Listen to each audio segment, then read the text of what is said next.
صلى الله عليك يا أبا عبد الله، صلى الله عليك يا ابن رسول الله، يا رحمة الله واسعة ويا باب نجاة الأمة، يا عبرة كل مؤمنين ومؤمن ما أصاب والله من تمسك به، وأمن من لجأ إليك قريب كربلاء يا مظلوم. ثم السلام عليكم يا أهل العزاء الحسين جميعا ورحمة الله وبركاته. عليكم السلام ورحمة الله. بسم الله الرحمن الرحيم. إن الله وملائكته يصلون على النبي يا أيها الذين آمنوا صلوا عليه وسلموا تسليما.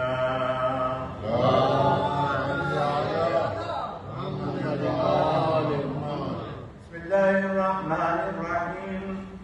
ولا تحسبن الله غافلا عما يعمل الظالمون، يعمل عما الظالمون إنما يؤخرهم ليوم تشخص فيه الأبصار.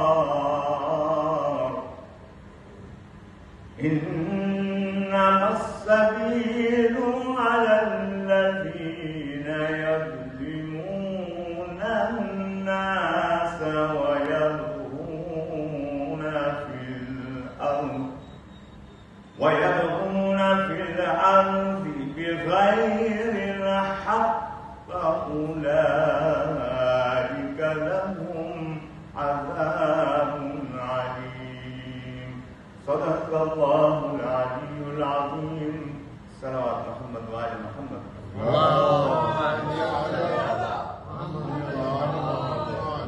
खुदावंद करीम सूरह पहली आयत में पढ़ी सूरह इब्राहिम ने and never think that Allah is unaware of what the wrongdoers do. He only delays them for a day when eyes will spare in horror. The cause is only against the ones who wronged the people. Ali ki ayat. Surah Ash-Shura 42 ayat. The cause is only against the ones who wronged the people and tyrannized upon the earth without right.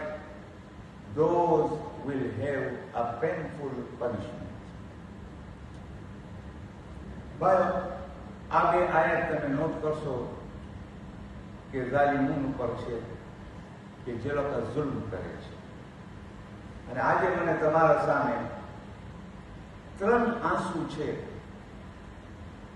ત્રણ different આંસુ છે કે જેનાથી એ આંસુ જ્યારે ઇન્સાનમાં નીકળે છે તો જેનાથી જહન્નમના દરવાજા ખુલી જાય છે. અને જે વચમાં વેલ હોય છે, જેને કે જે મર્સી અલ્લાહની હોય છે તમારા ઉપર ને પ્રોટેક્શન, એ હટી જાય છે. હવે અલ્લાહ પોતે મુકાબલો કરે છે આ ત્રણ ટીયર્સ. હવે અહીંયા હું જયારે ટીયર્સ કહું તો એનો મતલબ નથી કે સાચે એના આંખમાંથી આંસુ આવે, પણ એને અંદર દુઃખ થયું અને એ જઈને ઘરે અલ્લાહ પાસે ઇન્સાફી માંગી.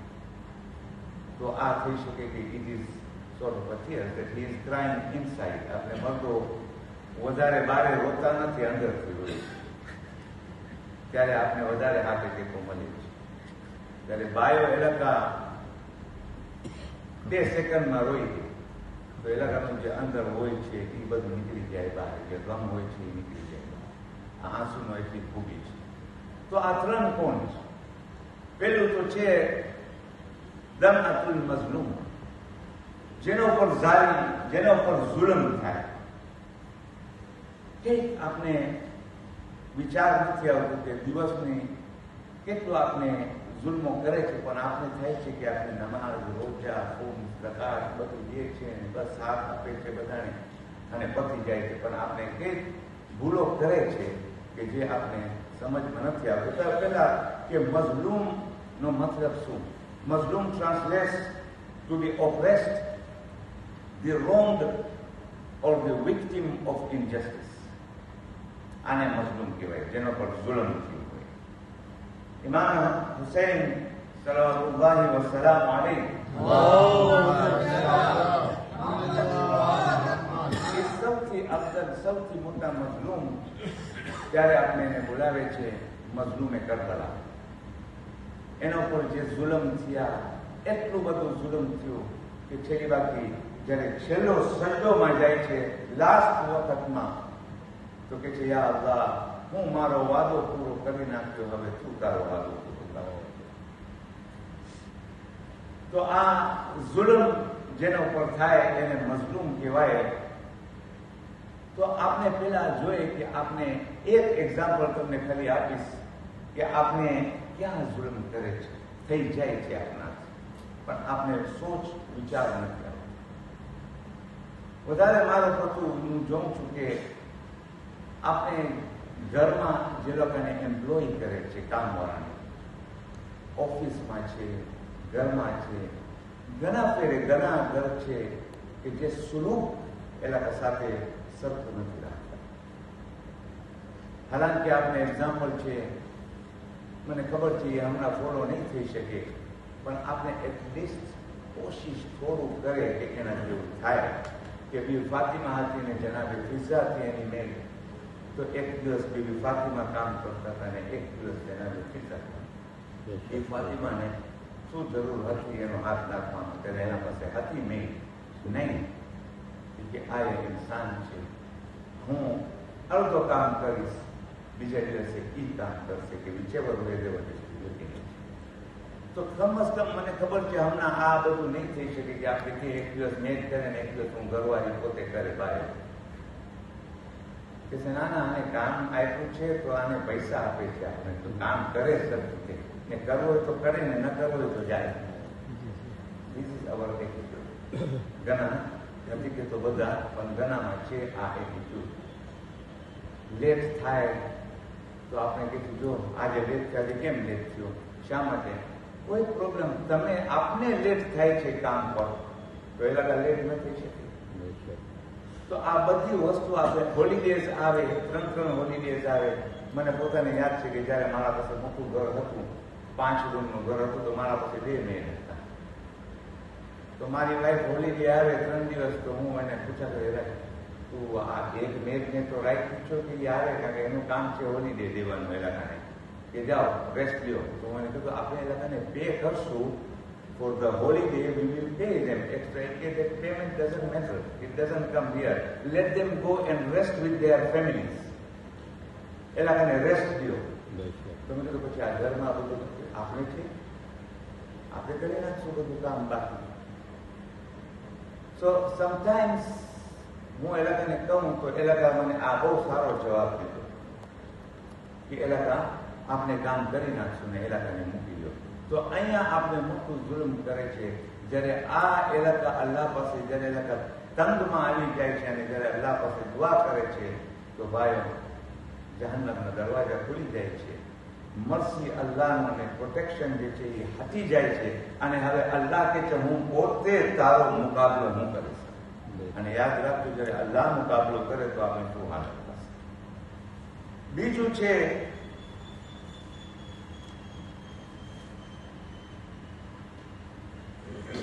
દરઅતુલ યતીમ. યતીમ નું માલ ને ઝપટ મારું. મને ખબર છે આપણામાં બહુ નથી, આઈ ડોન્ટ થિંક સો, પણ બીજીની કોમમાં, બીજાની કોમમાં, જેને મુસલમાનની કોમમાં, બીજી કોમમાં બહુ આ છે કે ટ્રસ્ટીઝ બનાવ્યો અને પ્રોપર્ટીને ઝપટ મારી લે ને કંઈક વસ્તુ થાય છે. તો આ ઓર્ફન્સનો હક રહેતું નથી. આ બીજું એક મોટું જુલ્મ છે અને આના માટે સેમ કે જહન્નમના દરવાજા ખુલે છે, પ્રોટેક્શન ને મર્સી હટી જાય છે અને અલ્લાહ કહે કે હું આનો મુકાબલો પોતે કરીશ. એક દિવસ આપણા પૈગંબર હઝરત મોહમ્મદ મુસ્તફા સલ્લલ્લાહુ અલૈહિ વસલ્લમ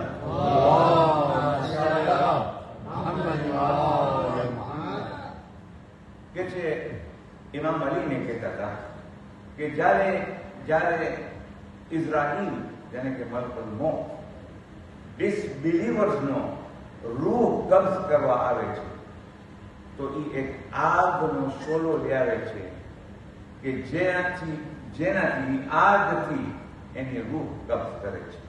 એટલો પેન થાય છે એને ડિસબિલીવર વખતે. તો ઇમામ અને જહન્નમ રાગ પાડે છે ઇઝરાઈલને કે જલ્દી કર આ માણસને લઈ આવો મારા પાસે. આ કેના માટે હતું? ડિસબિલીવર વખતે. તો ઇમામ અલી પૈગંબરને પૂછે છે, હેફતાઈ ગયા ઇમામ અલી અને પૈગંબરને પૂછે છે કે યા રસૂલલ્લાહ, મારું જે હમણાં પેન હતું ને, જે મને દુઃખ હતું, એ મારું દુઃખ મટી ગયું, હું આ વાતો સાંભળી. પણ મને પૂછા કરવું છે કે તારી ઉમ્મતમાંથી આવું કોઈનું ડેથ થશે? આવું કોઈનું ઇઝરાઈલ જેને કે મલકુલ મોત આવું રૂહ કબ્ઝ કરશે? તો પૈગંબરે કીધું ના, હા હશે. એ કોણ માણસો છે કે જેનો રૂહ આવીને કબ્ઝ થશે? તો પહેલું તો એ છે કે a ruler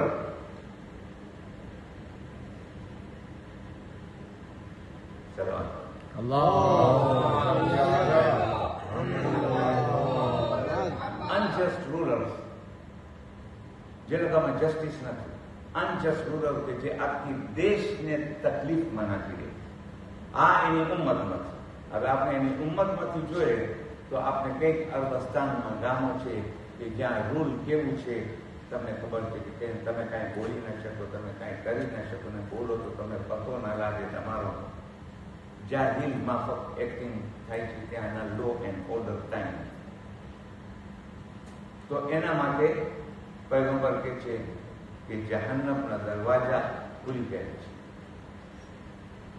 નંબર 2, જે મેં તમને કીધું, યતીમનું માલને યુઝઅપ કરવું, યતીમનું માલ ખાવું, એને મિસએલોકેટ કરવું કે જો તમે ટ્રસ્ટી હો તો તમે મિસએલોકેટ કર્યા, એનો હક એને પહોંચ્યો નહીં તો એને. ત્રીજું, જે ખોટા વિટનેસ દે, ખોટો વિટનેસ દે, એના માટે અલ્લાહ કે હું પોતે એના પછવાડે કરું છું.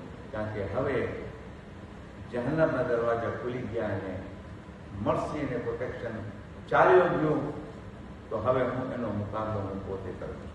અને ત્રીજું આવે છે દમઅતુલ વાલિદૈન.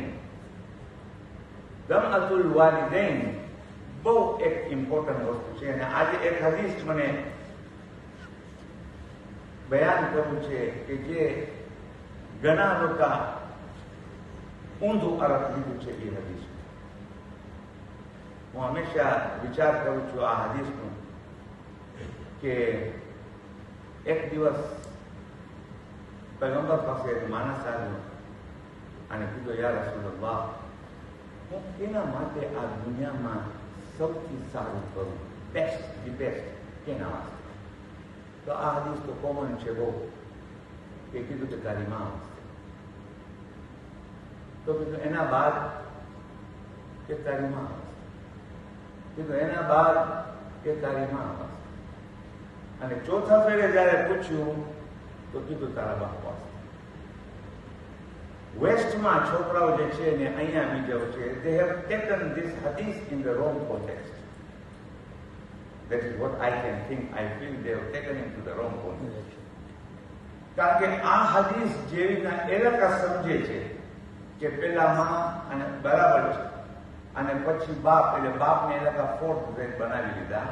એ લોકો કહે છે કે પૈગંબરે પોતે બોલ્યું ત્રણ ફેરે માં અને પછી બાપ, તો હવે બાપ થાય કે ન થાય, we'll see to that, but પેલા આપણે માનવું પડે. તો આ હદીસ તમે લઈ જાઓ કુરાનની બાજુમાં રાખો તો મેચ નથી થતું. અને કોઈ બી હદીસ જે કુરાનના સામે તમે રાખો ને એને આયત મેચ ન થતું હોય તો એ હદીસ ખોટી છે. હાલાન કે આ હદીસ હકીકતમાં સાચી છે. તો કેવી ના થાય? It's how we take that.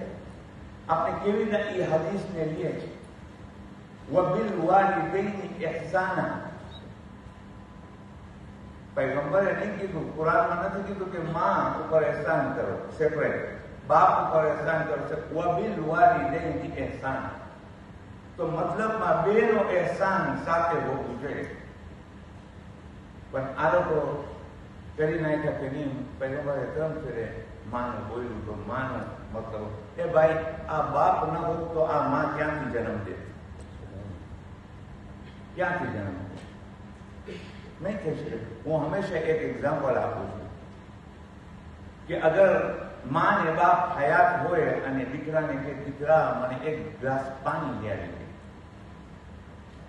તો દીકરો 2 ગ્લાસ પાણી લઈ આવશે. જો એનામાં જોર હશે તો 2 ગ્લાસ પકડશે, ને નહીં હોય તો 1 ગ્લાસ પહેલા લઈ આવશે. તો એ પહેલા તેને ઓફર કરશે, કારણ કે માનો મર્તબો પૈગંબર બતાવ્યો. પૈગંબર ટ્રાય કરતા હતા એ હદીસમાં કહેવાને માનો મર્તબો બહુ હાઈ છે. પણ એમ નથી કીધું કે બાપનો મર્તબો નથી. એમ નથી કીધું કે પેલા ખાલી તમે માનું કરજો ને બાપનું મૂકી દો. બેનું કરવાનું છે, કારણ કે કુરાન કે છે. તો 2 ગ્લાસ પાણી કે 1 ગ્લાસ પાણી લઈ આવશે તો પેલા એની માને ઓફર કરશે. એની માં જો સેન્સિબલ હશે કે જે મારા ઉપર તાજ જે હું પહેર્યો છું આ મારા ધણીનો, તો કે છે દીકરા તારા બાપનું પહેરી. આમાં શું થશે કે દીકરાને ખબર પડશે કે મારી માં સાચે મારા બાપાનું સોલિડ રાખે છે, કારણ કે એનો મર્તબો છે. જો અલ્લાહે કેવી ના કર્યું. અહીંયા પૈગંબર કીધું કે માનો મર્તબો બહુ હાઈ છે. ત્યાં અલ્લાહે કર્યું કે માં એનો મર્તબો જે હાઈ છે, પણ એ કે છે નહીં કે બાપને પેલા દે. જો આ સેન્સિબલ હોય કે જે તાજ હું સરનો તાજ આપણે કે છે ને કે જો હું માથામાં પહેરું છું તો આ છે કે પેલા તો એને. તો આ હતું દમતુલ વાલિદૈન, દમતુલ વાલિદૈન, દમતુલ યતીમ ને દમતુલ મઝલૂમ. આ 3 વાસ્તે આપણે બહુ ધ્યાન રાખવાનું છે. ભાઈઓ, મુહર્રમનો મહિનો અન કરીબ 2 દિવસમાં ચાંદ નમૂદાર થશે. આપણે એક ચીજ સમજતા નથી કે ઘણા ફેરે આપણે જસ્ટ કે બસ મને રોવાનું છે, મને માતમ કરવાનું છે, 12 દિવસ છે, હું કાળા કપડા પહેરી લઉં, પછી એ વાત છે. મકસદ નથી સમજતા, મારિફતથી કામ આપણે નથી લેતા કે ભાઈ ઇમામ હુસૈન સર કટાયું, આખી ફેમિલીને લૂંટાઈ શેના વાસ્તે? ફોરવો જોઈએ બસ આપણે રોવા વાસ્તે, એના વાસ્તે. તો લાખો મલાઈકા છે, કરોડો મલાઈકા છે જે એના ઉપર રોય છે તાક્યામાં. તો આપણે ખાલી રોવા વાસ્તે, એને માતમ કરવા, તેને ગિરિયા કરવા, તેને કાંઈ ખબર ન કરે. મકસદ શું હતો? મકસદ હતો ઈ ઇસ્લામને બચાવવા વાસ્તે. હકીકતમાં ખુદાના કસમ અગર જો ઇમામ હુસૈન આ સેક્રિફાઈસ ન દેતે અને આજે યઝીદિયત હતી તો આપણે ક્યાં આપે? What would be? આપનો શું અસર હોત? ગેમલિંગ ચાલતું હતું તો આપણે ગેમલિંગ કરત, પીવાનું ચાલતું હતું તો આપણે પી, કારણ કે નો ગાઈડન્સ. આ આજે એનો એહસાન છે કે આપણે આ ગાઈડન્સથી ઇસ્લામ બચ્યું. અને આ જ મોકા ઉપર આપણે અંદર આવી મજલિસમાં ફોન પકડી, ત્યાં અમુક લોકો તો ગેમ રમે છે, મજલિસ ચાલે છે ને અહીંયા ગેમ રમે છે. હજી એ ફરશે અઝામાં એહલે બેત આવીને બેસે છે અને આપણે don't care and whatever that come કરો કે મને ખબર છે ઇન્સાન થાકે છે, જ્યારે થાકી જાય તો હું એ કહું છું કે મજલિસ પતી જાય તો બતાવી જાય વાજિબ નથી અઝાદારી કરવું, વાજિબ નથી માતમ કરવા, હુબની વાત છે, આ લવની વાત છે. થાકી ગયા હોય તો આરામ કરી જાઓ. અને નીકળીને બારે અહીંયા ઉભીને ગપાતા મારો એ બે ઇજ્જતી છે કે જે અંદર અઝાદારી કરે છે. બારે જ નીકળી જાઓ, સાવ ઘરે જાઓ એટલે જો કોઈ ગુના નથી, કોઈ તમને ગુના નહીં મળે. સીધા વટાઈ જાઓ બારે અને ઇજ્જત રાખો. એ અઝાદારી વિચારે છે. હું પોતે એક માખણ પતે હું વટાઈ જાઉં કારણ કે મારાથી બેસાતું નથી. મને નિંદર, મને પ્રોબ્લેમ, વહેલો સુવાવાળો કાંઈ સલામ ભરી અને વટાઈ જાઉં અને બહાર નથી ઉઠતો. હું તો સાવ બહારે જાઉં, સાવ જ્યાં ગાડી છે વાઇફને ફોન કરું કે હું બહાર છું, સાવ અહીંયા અંદર નહીં. મને તો આ ચીજનો આપણે ખાસ લિહાઝ રાખવાનું છે કે આપણે ઇજ્જત કરે આ મહિનાનો. કેવો મહાન મહિનો છે ઇસ્લામિક મંથ. એનો સ્ટાર્ટિંગ જે ગમીથી શરૂ થાય છે. દુનિયામાં ક્યાં ન્યૂ ઇયર તમને મળે છે કે જે ગમથી શરૂ થાય છે? અહીંયા આપણો ગમથી શરૂ થાય છે. તો માટે આપણે બધા ભાઈઓ રિક્વેસ્ટ છે કે આપણે ધ્યાન રાખીએ આ વસ્તુનું. હું તો અમરાબેન મારું કરી નાખ્યો, હું બોલી લીધો, હવે કરે પછી ન કરે તો હવે એલાકાની મરજી. પણ મને જે બોલવાનું હતું, જે મને અંદર ફીલ થતું હતું ઓલવેઝ, મેં આજે બોલી લીધું. محمد وآل محمد صلوات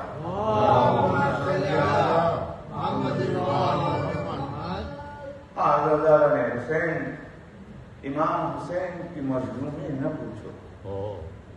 यही मौका था कि हम गुलामों को मौला ने याद फरमाया और इस तरह याद फरमाया कि ऐ मेरे शियो, अगर तुम रोजे आशुरा होते तो देखते मैं अपने शीर कुवार के लिए किस तरह पानी मांग रहा था. ऐसी हो जब किसी गरीब की मुसीबत पर रोना आए तो मुझ गरीब पर रो लेना, और जब ठंडा पानी पीना तो मेरी प्यास को याद कर लेना. अज़ादारों, हुसैन ने साथियों की मैयतें उठाई, अजीजों के लाशें उठाए, मगर मौला ने हमको याद नहीं किया. बांझों के काके खून में तड़पते देखा, मगर मौला ने हमको याद नहीं किया. यतीम हसन की लाश गोरों के सुमों से टुकड़े टुकड़े हो गई, मौला ने हमको याद नहीं किया. नोके नेज़े जवानी अली अकबर को लूटा, मौला ने हमको याद नहीं किया. अलमदार के हाथ कटे, हमको याद नहीं किया. अरे क्या वजह है, क्या वजह थी कि इस मासूम शहजादे की शहादत के वक्त हजरत ने हमें याद फरमाया. मेरी समझ में तो एक बात आती है कि मौला को मासूम की गर्दन में से तीर निकाला और एक बाजू आपका गर्दन में तीर के साथ चिदा हुआ था. शायद उसी बाजू पर मासूम की गर्दन चिपकी हुई थी. खाए रोने वालों, अलमदार के आंखों में से तीर निकालने का वक्त मौला हुसैन के दोनों हाथ खुले हुए थे. एक हाथ से सर को दबाया, दूसरे हाथ से तीर खींचा, मगर शहजादे के गले में तीर खींचने का वक्त आया तो एक हाथ में शहजादा था, अरे एक हाथ से मेरा मजलूम मौला कैसे तीर खींचना.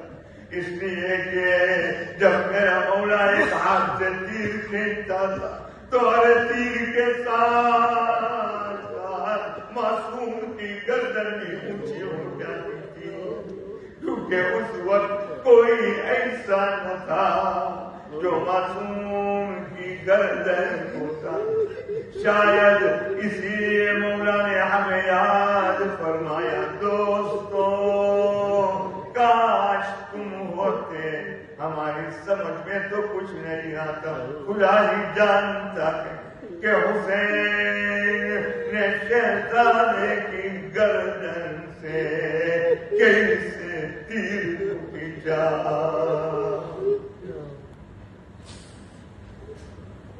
लानतुल्लाहि अलल कौमिल ज़ालिमीन।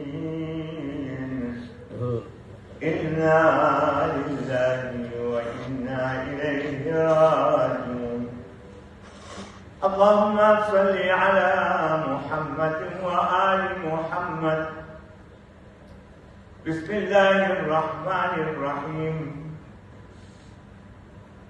बिहक़्क़ि यासीन والقرآن الحكيم وبحق طه والقرآن العظيم.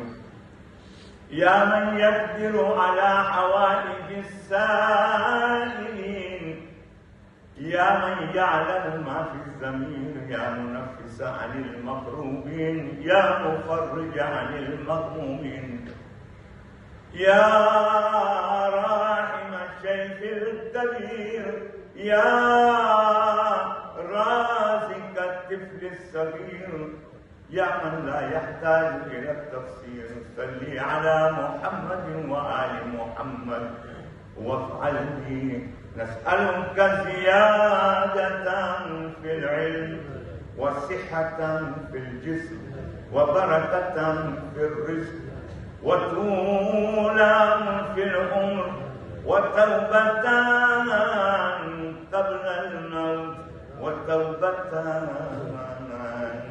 قبل الموت وراحة عند الموت ومغفرة بعد الموت ونجاة من النار ودخولا في الجنة وعافية في الدنيا والآخرة، إنك على كل شيء قدير.